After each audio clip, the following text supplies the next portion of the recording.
మా ఛానల్కి స్వాగతం. చూస్తున్న వీక్షకులకు ప్రేక్షకులకు ప్రియ కాళభైరవ భగవద్బంధులకి స్వాగతం పలుకుతూ మమ్మల్ని ఎంతగానో ఆదరిస్తూ ఉండబడినటువంటి ప్రియ సోదర సోదరీమణులకు, సనాతన ధర్మ సంరక్షకులకు, జ్యోతిష్య అభిమానులకు అందరికీ కూడా ముందస్తుగా కాళభైరవ జయంతి శుభాకాంక్షలు. అలాగనే మనకు డిసెంబర్ 1వ తారీఖున కార్తీక మాసం ఆదివారం అమావాస్య సందర్భంగా అందరికీ ఆ అమ్మవారు, ఆ కాళభైరవుడు, ఆ జగన్మాత నిండు నూరేళ్ల ఆయురారోగ్యాలను ప్రసాదించాలని మనసారా కోరుకుంటూ, ఈ వీడియో మీరు చూస్తున్నారు అన్నట్లయితే మీకు ప్రత్యక్షంగా కానీ పరోక్షంగా కానీ కాళభైరవ స్వామికి ఆశీస్సులు మీ మీద ఉన్నట్లే అని చెప్పి గమనించాలి. ఈ వీడియోను చివరిదాకా చూసి మనసారా కాళభైరవ స్వామికి దండం పెట్టుకున్నట్లయితే మీరు అనుకుంటున్నటువంటి అన్ని పనులలో విజయం మీ సొంతం, అష్టకష్టాలన్నీ తొలగిపోయి అష్టైశ్వర్య ప్రాప్తి కలుగుతుందని చెప్పి కూడా ఆశీర్వచనం. 1/12/2024 నుండి 15/12/2024 వరకు పుట్టినటువంటి వారందరికీ కూడా ముందస్తుగా జన్మదిన శుభాకాంక్షలు. గతంలో వివాహం చేసుకున్న వారికి వివాహ వార్షికోత్సవ శుభాకాంక్షలు. ద్వాదశ రాశుల్లో గ్రహ గమనాలు ఒకసారి వీక్షింపచేద్దాం.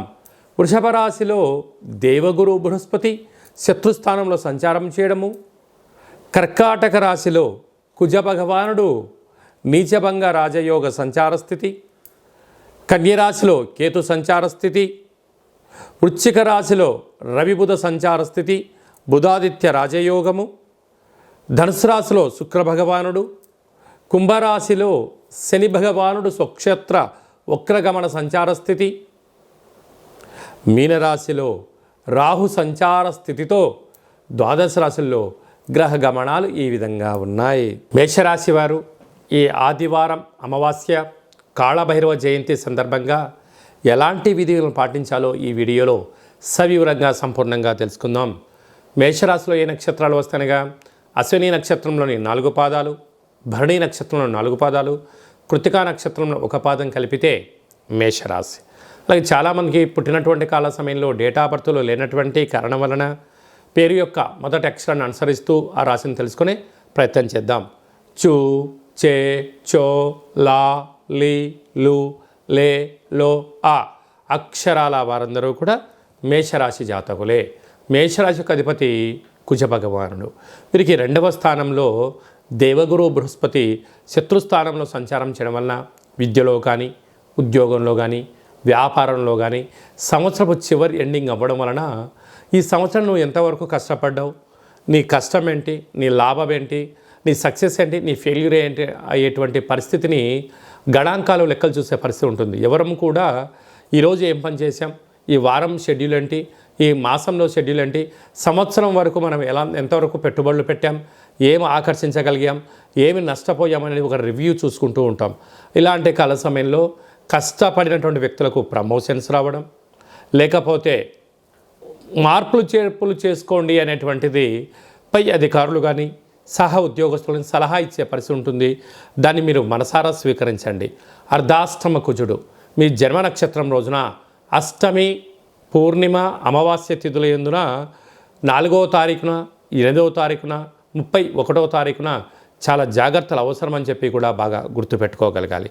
అష్టమంలో బుధాదిత్య రాజయోగం. ప్రభుత్వ అధికారులతో చాలా జాగ్రత్తగా ఉండాలి. మితిమీరిన వేగం పనికిరాదు, దురుసు పాటు మాటలు పనికిరాదు.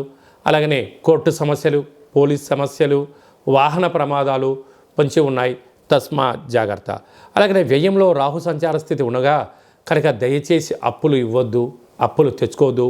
ఉండబడినటువంటి వాటితోనే ప్రణాళికాబద్ధంగా సక్రమంగా ఒక దిశను నిర్దేశించుకొని మీరు ప్రయాణం చేయగలిగితే చాలా మంచి కాలము. లేకపోతే అప్పుల పాలవడము, అనారోగ్యము, అంటే సంవత్సరం వెళ్ళిపోతూ మనకు అనేక రకాలుగా యోగాన్ని ఇవ్వడానికి సిద్ధంగా ఉంది, కష్టాలను స్వీకరించే పరిస్థితి ఉంటుంది. కనుక ఇలాంటి కాల సమయంలో మౌనం, ధ్యానం, ఏకాగ్రత చాలా అవసరమని చెప్పి గుర్తుపెట్టుకోగలగాలి. కనుక కాళభైరవ జయంతి సందర్భంగా ఇంట్లో కాళభైరవ స్వామిని స్మరణ చేద్దాం, ఒక కుష్మణ దీపాన్ని పెట్టుకుందాం. అలాగనే అయిన తదనంతరము చాకలి వాళ్ళకి కానీ, బ్రాహ్మణుడికి కానీ ఈ యొక్క దీపాన్ని దానం చేసినట్లయితే అపమృత్యు దోషం తొలగిపోతుందని చెప్పి గమనించాలి. ముఖ్యమైనటువంటి పండుగల గురించి క్లుప్తంగా సవివరంగా సంపూర్ణంగా తెలుసుకుందాం. 1వ తారీఖు ఆదివారం అమావాస్య, కార్తీక మాసం అమావాస్య అవ్వడం వలన వీలైనంత వరకు మనమందరము కూడా గృహంలో ఇంటిని శుద్ధి పెట్టుకొని, ఇంటికి మామిడాకులు కొబ్బరాకులు ఏర్పాటు చేసుకొని, కూష్మాండ దీపాన్ని ఏర్పాటు చేసుకొని వెన్నతో దీపం పెట్టడం వలన సకల దుష్టగ్రహాలు తొలగిపోతాయని చెప్పి గమనించాలి. అలాగే కాళభైరవ స్వామికి స్మరణ, కాళభైరవ స్వామికి కూష్మాండ దీపము, కాళభైరవ స్వామి సౌభాగ్య ముడుపు ఏర్పాటు చేసుకోవడం వలన సకల రాబోయే కాలమంతను కూడా మనకు సువర్ణ యుగం అని చెప్పి గమనించాలి.